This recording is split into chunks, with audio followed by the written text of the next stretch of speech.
बिस्मिल्लाहिर्रहमानिर्रहीम। अस्सलाम वालेकुम प्यारे बच्चों, welcome to STEM genius point, जहाँ मैथ और फिजिक्स बनते हैं आसान। आप अगर अपने इम्तिहानात में अच्छे मार्क्स लेना चाहते हैं और कॉन्सेप्ट को अच्छे तरीके से समझना चाहते हैं तो ये चैनल आपके लिए है। क्लास 10th के मैथ के कोर्स में हमने चैप्टर नंबर 3 का आगाज़ किया हुआ था और एक्सरसाइज 3.1 हमने मुकम्मल की है। चैप्टर नंबर 3 हमारे पास मैट्रिसेस एंड डिटर्मिनेंट है। तो चलें जी जल्दी से अपने एक्सरसाइज लेक्चर का जी प्यारे बच्चों, हमारे पास जो लेक्चर में आज के लेक्चर में टाइप्स ऑफ मैट्रिसेस है, हमने मैट्रिसेस के बारे में पढ़ा और कुछ थोड़े से हमने मैट्रिसेस भी पढ़े थे। ओके, सबसे पहले हम लोग टाइप्स ऑफ मैट्रिसेस पढ़ लेते हैं। इसके मुताबिक हम अपने एक्सरसाइज 3.2 को मुकम्मल करेंगे, जल्द सॉल्व करेंगे जल्दी से। सबसे पहले टाइप आ जाती है रो मैट्रिसेस। मैं आपको आसान वर्डिंग में बता देती हूँ। ऐसा मैट्रिक्स जिसमें सिर्फ एक रो हो, चाहे वो एक नंबर के हिसाब से ही क्यों ना हो जाए, उसको कहते हैं रो मैट्रिक्स। जिसके अंदर एक रो हो उसे कहते हैं रो मैट्रिक्स। कॉलम मैट्रिक्स जिसके अंदर सिर्फ एक कॉलम आ जाए उसको कहते हैं कॉलम मैट्रिक्सेस। ठीक है, only one column column matrix कहलाएगा। जीरो मैट्रिक्स ऐसा मैट्रिक्स जिसके अंदर कोई नंबर भी, कोई एंट्री भी हमारे पास जीरो के अलावा ना हो, उसको हम लोग जीरो मैट्रिक्स या नल मैट्रिक्स कहते हैं। तमाम एंट्रीज क्या होनी चाहिए? जीरो होनी चाहिए। All entries in a matrix are zero.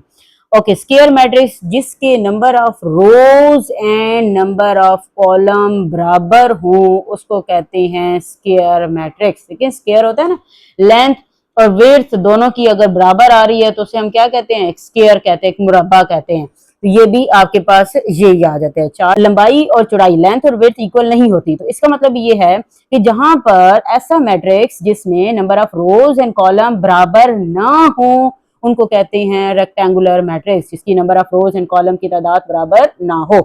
Okay जी, ये हमारे पास एक इम्पॉर्टेंट आ जाता है मैट्रिक्स में, डेफिनेशन में और क्वेश्चन में भी बच्चे बहुत कंफ्यूज होते हैं। तीन मैट्रिक्स हैं जो एक जैसे हैं, डायगोनल, स्केलर एंड आइडेंटिटी। अब डायगोनल में ऐसा मैट्रिक्स, अब डायगोनल क्या होता है? ये जो मैट्रिक्स के जो सेंटर वाली एक लाइन होती है कर्व की फॉर्म में, उसको कहते हैं डायगोनल।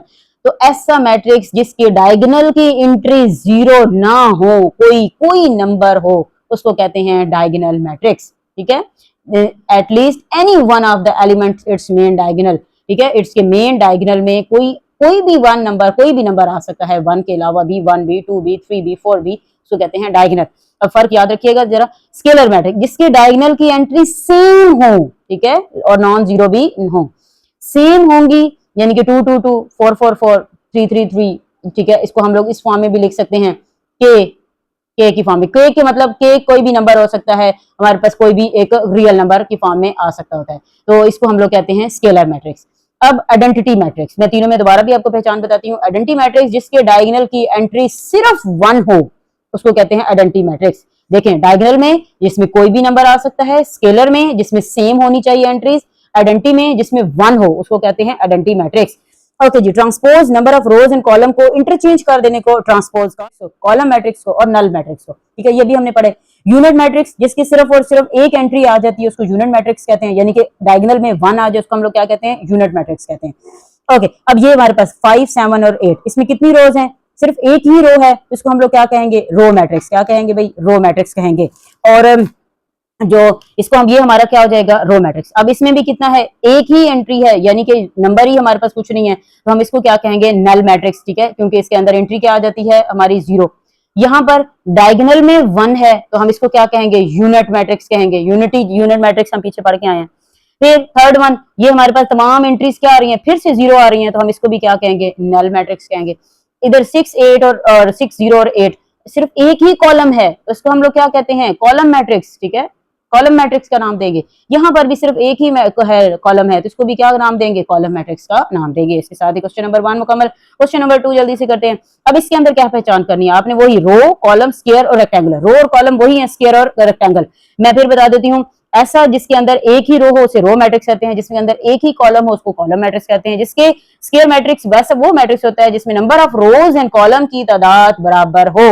ठीक है, रेक्टेंगुलर मैट्रिक्स जिसमें number of rows and column की तादाद बराबर ना हो। ठीक है, अब पहला देखें, ये हमारे पास क्या है? एक ही कॉलम है, तो इसको हम कहेंगे ये कॉलम मैट्रिक्स आ जाता है। इधर हमारे पास नंबर ऑफ रोज हैं और कॉलम क्या हो रहे हैं? 2 रोज हैं। ठीक है, 2 रोज और 2 ही कॉलम, तो क्या कौन सा मैट्रिक्स कहलाएगा? स्क्वायर। यहाँ पर देखें, अब ये ना ही रो है, ना ही कॉलम है, ना ही स्क्वायर है, ये फिर क्या होगा, रेक्टेंगुलर। कैसे? कितनी रोज हैं भाई, 2 रोज हैं, और कितने कॉलम हैं, 3 कॉलम हैं, तो ये हमारे पास कौन सा मैट्रिक्स कहलाएगा, रेक्टेंगुलर। इसमें भी देखें 2 रोज 2 कॉलम, स्क्वायर मैट्रिक्स आ जाएगा। यहाँ पर भी देखें, अब 3 रोज हैं और 2 कॉलम है, तो ये भी क्या हो जाएगा, रेक्टेंगुलर, क्योंकि इसमें number of rows and column की तादाद क्या है, बराबर नहीं है। यहाँ पर ये हमारे पास क्या दिया हुआ है, एक ही रो है, तो इसको हम लोग क्या कहते हैं, रो मैट्रिक्स का नाम देंगे। अगला क्वेश्चन जी वाला, कितनी रोज हैं भाई, 3 रो हैं और 3 ही कॉलम हैं, तो ये हमारे पास रोज एंड कॉलम की तादाद हो गई बराबर, इस वजह से हम इसको क्या कहेंगे, स्क्वायर मैट्रिक्स। बिल्कुल। यहाँ पर देखें जी, 3 रोज हैं और 2 कॉलम हैं, तो इसको हम लोग कहेंगे रेक्टेंगुलर। क्यों? क्योंकि इनके number of rows and column की तादाद बराबर नहीं है। ओके जी, अगला क्वेश्चन करते हैं, क्वेश्चन नंबर 3। आइडेंटिफाई करना है डायगोनल, स्केलर एंड यूनिट। मैंने अभी आपको कहा था आपने इन तीनों में पहचान याद रखनी है, मैं फिर से बताती हूँ आपको। डायगोनल जिसकी कोई भी एंट्री हो सकती है, स्केलर जिसकी एंट्रीज बराबर सेम होती हैं, यूनिट जिसकी डायगोनल में सिर्फ एक ही होना चाहिए। अब ये वाला पहला मैट्रिक्स, इसके डायगोनल में क्या है, 1, ये कौन सा मैट्रिक्स कहलाएगा, यूनिट मैट्रिक्स। इसके डायगोनल में 1 नहीं है, तो ये यूनिट नहीं होगा। दोनों में सेम नंबर है, तो ये कौन सा मैट्रिक्स कहलाएगा, स्केलर, जिसकी एंट्रीज डायगोनल की सेम हो। अब यहाँ पर, अब इसके डायगोनल में क्या आपके पास है, एक नंबर दिया हुआ 3 और इधर है 0। अब एंट्री सेम नहीं है, 1 नहीं है, यूनिट नहीं है, मतलब स्केलर नहीं है, तो फिर कौन सा आएगा, डायगोनल। ओके जी, आगे चलते हैं क्वेश्चन नंबर 3 का नेक्स्ट पार्ट की तरफ। नेक्स्ट पार्ट देखें, आपके पास दिया हुआ है डी, इसके डायगोनल में है 1 नहीं है, तो यूनिट मैट्रिक्स नहीं होगा, सेम नंबर नहीं है, तो स्केलर नहीं होगा, डायगोनल की एंट्रीज डिफरेंट हैं, तो ये कौन सा मैट्रिक्स कहलाएगा, डायगोनल मैट्रिक्स ही कहलाएगा। ओके जी, नेक्स्ट करते हैं हम लोग। अब यहाँ पर डायगोनल में 1 नहीं है, तो यूनिट नहीं होगा, सेम वह है एंट्रीज डायगोनल की, तो कौन सा मैट्रिक्स कहलाएगा, स्केलर। ओके जी, ये हो गया जी हमारा क्वेश्चन नंबर 3। ओके, अब हम क्वेश्चन नंबर 4 में आपको सॉल्व करके दिखाती हूँ कि आपने ट्रांसपोज कैसे लेना है।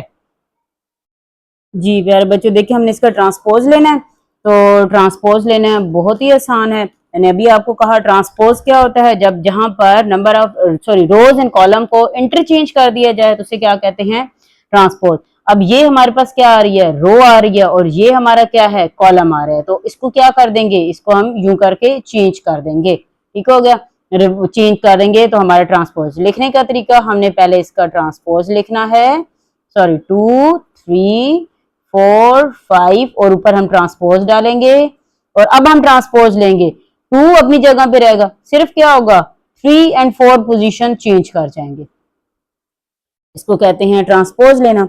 एक और क्वेश्चन करते हैं ट्रांसपोज का, क्वेश्चन नंबर बी देखें, 3 7 6।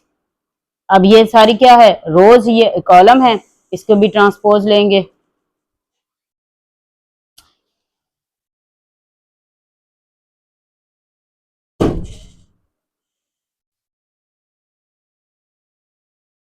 रोज को क्या, इसको कॉलम हमारे पास दिया हुआ, तो क्या ये बन जाएगा, रो बन जाएगा। 3 7 6 कॉलम था, क्या बना दिया, रो। अगर रो होगा तो क्या बना देंगे, कॉलम।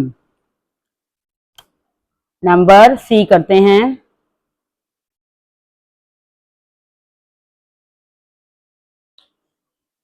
क्या बना हुआ है जी, रो बनी हुई है, और क्या बन जाएगा फिर, कॉलम।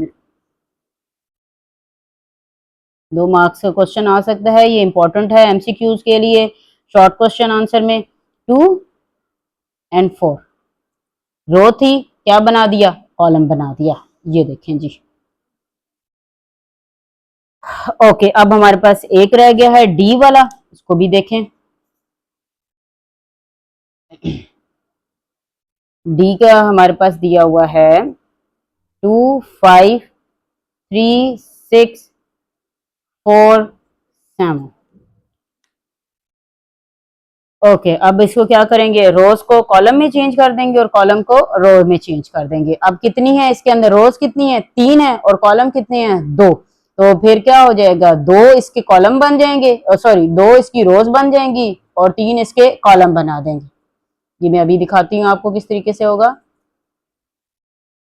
देखें 2 है, 5 यहाँ नीचे आ गया, ठीक है, फिर यहाँ पर क्या बन जाएगा, ये 3 हो जाएगा, ये 4 हो जाएगा, ये 6 हो जाएगा, ये 7 आ जाएगा। ये हमारे क्या हो गए, पहले कितने थे कॉलम, 2 कॉलम थे और 3 रोज थी, अब क्या हो गया, 3 कॉलम हो गए और 2 रोज आ गई। और इसके साथ ही हमारा ये क्वेश्चन भी कंप्लीट हो गया। एक छोटे छोटे से जल्दी से क्वेश्चन नेगेटिव वर्ब कर लेते हैं, देन हम लोग बाकी क्वेश्चन नेक्स्ट लेक्चर में इंशाल्लाह करेंगे। क्वेश्चन नंबर 5 सॉल्व कर लेते हैं। नेगेटिव वर्ब मैट्रिक्स बहुत आसान है, पेपर में ये शॉर्ट क्वेश्चन में क्वेश्चन आ जाते हैं, क्वेश्चन बहुत इंपॉर्टेंट है और एमसीक्यूज के हिसाब से भी बहुत इंपॉर्टेंट है। नेगेटिव ऑफ मैट्रिक्स है बहुत आसान, हमने सिर्फ क्या कर देना है, दोनों को माइनस के साथ मल्टीप्लाई, एक बार लिखना सीख लें, आप डायरेक्ट क्वेश्चन अगला कर लेंगे। माइनस सिर्फ यहाँ पर करेंगे, माइनस माइनस क्या होगा, इसके साथ मल्टीप्लाई किया तो प्लस हो गया, इसके साथ हुआ माइनस, जीरो के साथ कोई साइन नहीं लगाते और 6 है, जहां प्लस है वहां माइनस, जहां माइनस है वहां प्लस। तो अब हम जल्दी से मैं आपको क्वेश्चन नंबर बी दिखाती हूँ। बी क्वेश्चन देखें आपके पास क्या दिया हुआ है बी का। अगर हम इसका आंसर डायरेक्ट लिखना चाहें तो क्या लिखेंगे, यहाँ पर ये माइनस है तो क्या बन जाएगा +3 और यहाँ +2 बन जाएगा, ठीक है। उसके बाद इसी तरह से या -3 हो जाएगा और ये -2 आ जाएगा, ये से कहते हैं नेगेटिव। इसको भी इसी तरह से अगर हम करें, यहाँ माइनस है तो यहाँ +9 आ जाएगा और यहाँ +1 है तो -1 आ जाएगा, यहाँ +1 है तो -1 आ जाएगा और माइनस है तो प्लस आ जाएगा। और इसके साथ ही हमारा ये क्वेश्चन भी मुकम्मल हो गया और आज का लेक्चर भी हमारा इसके साथ कंप्लीट होता है। याद रखें आपने कि मुश्किल नहीं, सही रहनुमाई की ज़रूरत है। अगर आपको मेरी वीडियोस पसंद आई हैं, लेक्चर पसंद आया है तो लेक्चर को लाइक कीजिएगा, सब्सक्राइब कीजिएगा और अपने दोस्तों के साथ शेयर लाजमी कीजिएगा। आपकी जो भी सब्सक्रिप्शन होती है वो मुझे और मुफीद तालीमी वीडियो, मुफ्त तालीमी वीडियो बनाने में हौसला अफजाई देती है। मिलते हैं अगले लेक्चर में इंशाल्लाह ताला, उस वक्त तक के लिए अल्लाह हाफिज।